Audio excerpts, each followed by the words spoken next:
আজ আলমারি গুছাতে গুছাতে মায়ের কিছু পুরনো শাড়ি খুঁজে পেয়েছি, যেগুলো মা রেখে গিয়েছিল রাহি হওয়ার পর হসপিটালে লাগবে বলে। কয়েকটা লেগেছিল আর কয়েকটা রয়ে গেছিল একদমই ভালো। ওর মধ্যে থেকে বেছে নিয়েছি এটাকে। একটু ছেঁড়া আছে তাই ভিতরের দিকে দিয়ে দিলাম।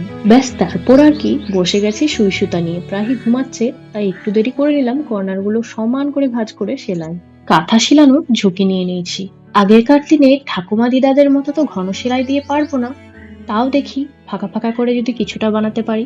ঠাকুমা দিদাদের সময় এত কাজ ছিল, মাঠের ঘরের সমস্ত কাজ নিজের হাতে করেছে, তাও কি করে এত ধৈর্য নিয়ে এত ঘন সেলাইয়ের কাঁথা সেলাই করে ফেলতো বলো?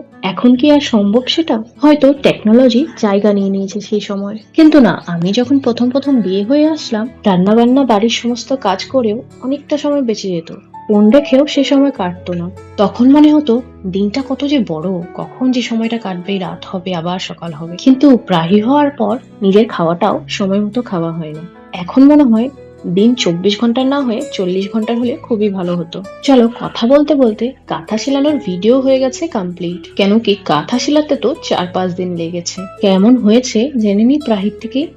আর মা, প্রাহির, এটা প্রাহিমাই, এটা আমার প্রাহির, এটা আমার প্রাহির। ওরে বাবালি, ওরে বাবালি। আজ তাহলে আসছি, দেখা হবে নেক্সট মিনি ব্লগে।